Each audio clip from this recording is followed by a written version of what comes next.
President Donald Trump has signed an executive order directing federal agencies to waive and eliminate all regulations that impede economic recovery from the coronavirus.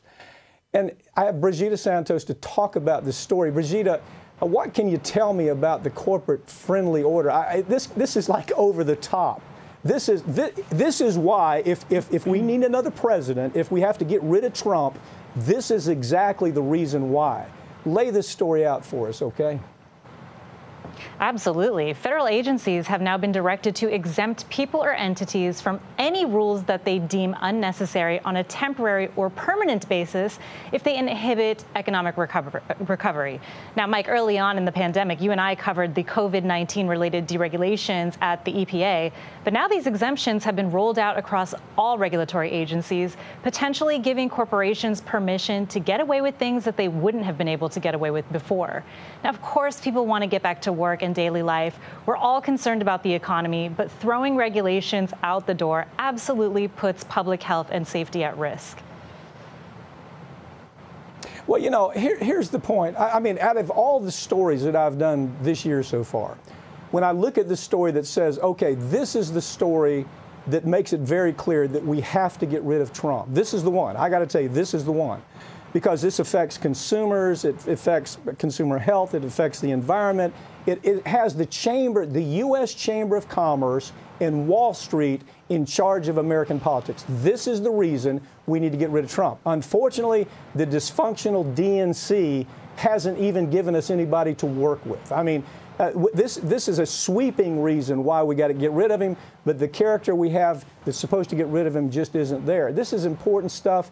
And as I look at it, this seems to be getting worse by the week almost, where they're allowing Wall Street to do more and more of their ugly little things. The flying monkeys are out off of Wall Street right now, just doing everything they can to take advantage of consumers during the COVID crisis. What's your take?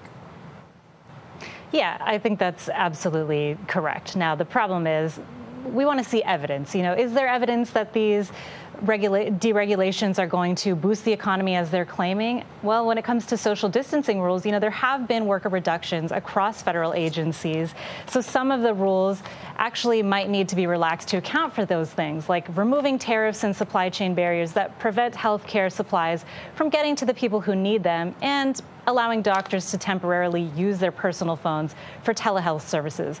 But other proposed regulatory cuts require a lot more scrutiny. There is no evidence that allowing the Food and Drug Administration to relax the process for approving vaccines and treatments is going to boost the economy, especially without adequate testing and data on the safety or efficacy of such treatments. You know, it could actually do the opposite and harm the economy if more people get hurt from these things without that testing. But we do know that when regulatory agencies give free rein to corporations, we tend to see negative effects on public health and safety. The Trump administration has long pushed for sweeping deregulations. Yeah, and we know this. Wall Street's meeting with Trump regularly. The U.S. Chamber of Commerce is meeting with Trump regularly. And they're saying, look, we want to take all the things we've accomplished in the past with Obama and Clinton and Bush, and we want to put all those great accomplishments on steroids. I would love to say that there's a huge difference between the parties and how they regard this type of deregulation issue and how they regard Wall Street, but there really isn't. And I got to tell you, this is what I do for a living. I try cases against corporate America. And both parties have been so active in taking away consumer rights. But this is over the top. This is absolutely over the top because they're saying this to Wall Street, they're saying it to the health industry, they're saying it to the environmental industry. Do what you want to do. Just do whatever you want to do, no matter how sweeping it is. Do what you want to do, and everything's going to be okay. Did I overstate that? Isn't that what this legislation really is geared towards? No, that's exactly correct. And as you said, you know, sure, the Democrats may be a little bit better, but overall, we do have a corporate party. Both parties are the corporate party. And at the end of the day, they do tend to agree on letting corporations get away with things that harm the public. As we look at this, the deregulations are supposed to boost economic activity and growth, okay? So where's the first thing they're going to start really deregulating? They're going to start with the environment, then they're going to go to the health arenas, then they're going to go to Wall Street. Oh, the SEC needs to really back down because it's going to interfere with the advancement of our economy. It's going to touch all of us. And the only thing we can hope for is that the Democrats show that maybe they are a little bit different from Republicans and actually step up to the plate and stop this whole thing. Brigida, thank you for joining me, okay? Thanks, Mike. Last week, a gunman attempted to drive into a Texas Naval Air Base, but was stopped by a sailor who was wounded at the scene.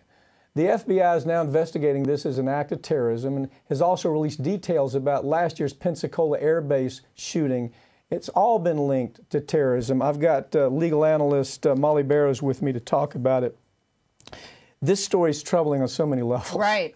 Lay it out for us, okay? All right, so this is the latest shooting, happened last week in Texas, Corpus Christi, NAS, Naval Air Station Corpus Christi, and a man from Corpus Christi, his name is Adam Al-Sahi, and he basically tried to run through the gate. He had a car, he drove through, he shot a security guard that was there, a woman, and she managed to roll over and hit a switch that basically brought the barrier down. So it kept him from getting onto the base and perhaps causing more damage. And then he, in turn, was shot and killed by security. So the FBI isn't giving a lot of details about it, Pat, but they are saying they're investigating it as terrorism-related, similar to what we saw at NAS Pensacola. Molly, the NAS Pensacola story hits right at home because we have friends that work there. Yes. They train. They're pilots who train.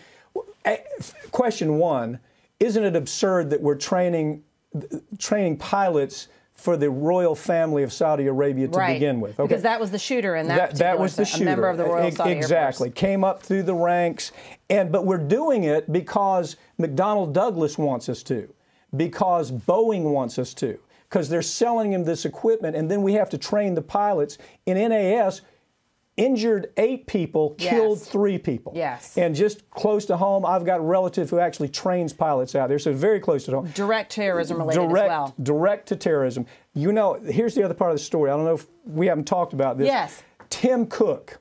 Okay, Apple CEO. Okay, they finally got the phone from the terrorists that killed these people in Pensacola. Yes. Tim Cook comes out and says, "We can't help you, CIA or FBI, unravel what's in that phone," as if they were taking some high ground. He's a fraud. Apple's a fraud. Tim Cook is a fraud. They had more information in that phone that's already saving lives, no doubt. Right. But Tim Cook, head of Apple, says, "Oh, we can't help you, FBI, find out what's in that terrorist phone who's killed 3 people and injured 8 people right here in Pensacola." Yes. Now, the rest of the story is what? What do we see Apple do all the time? Basically, they allow people access when they want to give them access. Yes. So they have this, music, absolutely, movies? whatever they need to do.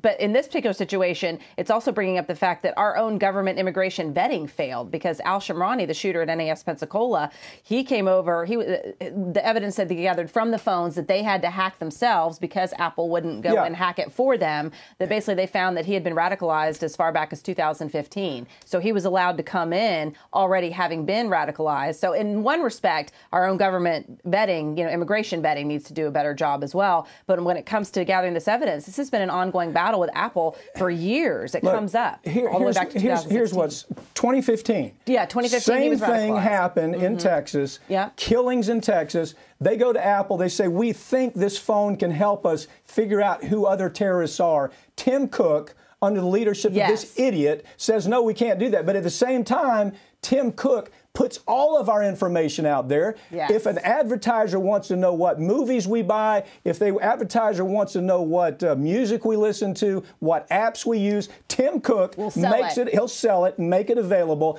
But he has the audacity. He's a damn fraud, and this is a disgusting story, especially when it hits so close to home and you realize those people that you had an officer lost his life in the line of duty here. Yes. Everybody involved in that story was doing the right thing. thing, and all we want to know is what's on the phone. Tim Cook says, no, we can't let you know. That's Apple. Right. And there was a case in 2016 in San Bernardino, which was another terrorism-related case. It was actually going to court before the FBI or the Department of Justice managed to get access to this particular terrorist's phone. And so, again, that case was dropped, but they were almost to the point where that I guess they were going to allow the court to decide the issue of how much access the government had to phones. But you're exactly right. And so Tim would say that he's the victim in that regard. It's so fraudulent. It is just absolutely so fraudulent. Thank you for joining me. Thanks, Pat.